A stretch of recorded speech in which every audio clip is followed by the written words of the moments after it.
자, 오늘 이제 저와 여러분이 읽었던 본문의 말씀을 읽다 보면 하나님의 아들인 예수님도 무엇을 당하셨다고요?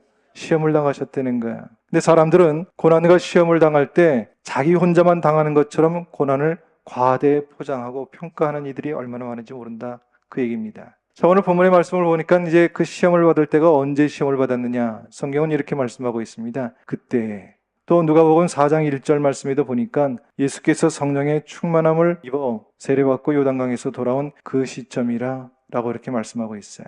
여러분, 기도하고 약해졌을 때 시험이 왔다는 얘기가 아니에요. 오히려 성령 충만하고 하나님의 이는 내 사랑하는 아들이여 기뻐하는 자라 라고 하는 음성을 들었을 그때의 시험이 왔다, 그 말씀입니다. 우리도 마찬가지라고 생각해요. 내가 살아가면서 내가 원하지 않는 어려움을 당할 수 있어요. 고통의 시간들이 주어졌다, 문제가 생겼다 라고 하는 말은 다른 말로 표현해서 이제 내가 진짜 하나님의 자녀가 되었다. 하나님이 내게 맡겨줄 귀한 사명이 있다. 하나님이 나를 특별히 더 관심과 사랑을 갖고 계시는 그때라고 하는 것을 꼭 깨달을 수 있기를 주님의 이름으로 축복합니다. 자, 두 번째입니다. 시험을 만난 장소는 어디라고요? 광야였다는 얘기입니다. 여러분, 예수님께서 40일 금식하셨을 때 얼마나 힘들었겠습니까? 먹고 싶다는 마음으로 절박했을 때 누가 찾아왔다고요? 마귀가 찾아왔다는 겁니다. 우리를 속이기 위해서야. 야, 우선 먹고 사는 일이 먼저지. 돈이 있어야 사람 대접받지. 자꾸 우리 마음에 유혹을 갖게 합니다.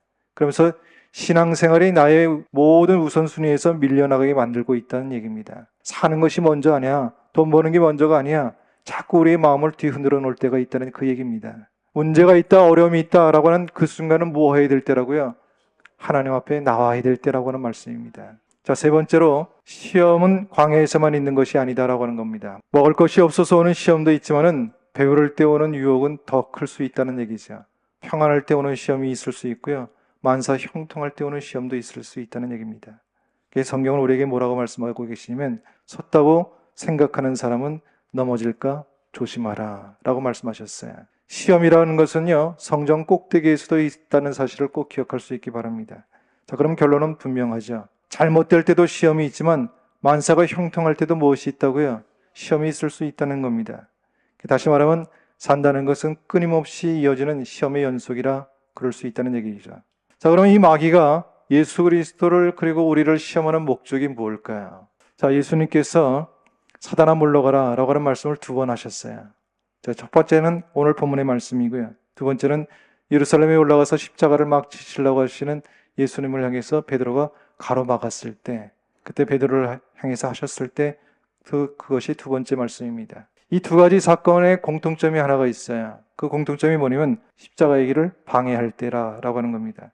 마귀가 우리를 시험하는 목적은 분명합니다. 십자가를 지지 말라는 거예요. 사명을 따라 살지 말라, 그 얘기입니다. 남들도 안 하는데 왜 너만 하니?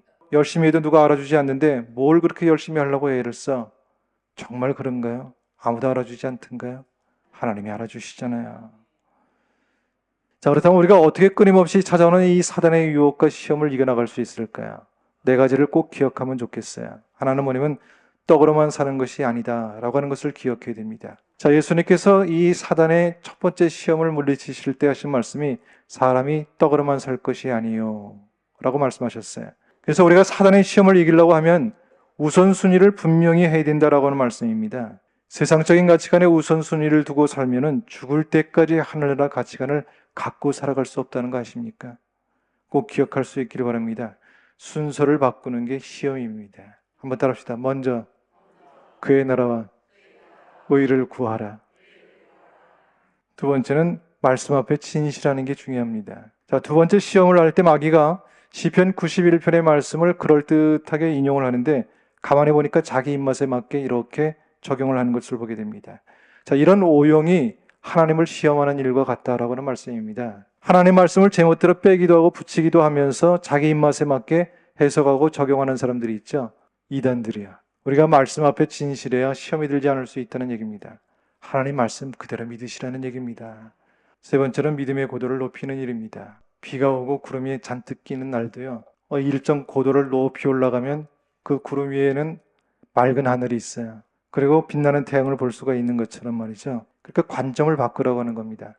하나님이 능히 이루신다라고 하는 믿음에는 믿음의 관점을 갖고 살아갈 수 있는 저와 여러분 될 수 있기를 주님의 이름으로 축복합니다. 자, 네 번째는 예수 그리스도를 바라보는 일이 중요합니다. 시험이 없는 사람이 어디 있겠어요? 예수님도 시험 당하시지 않았습니까? 어려움 당하시지 않았어요? 그러나 결국 어떻게 되었다고요?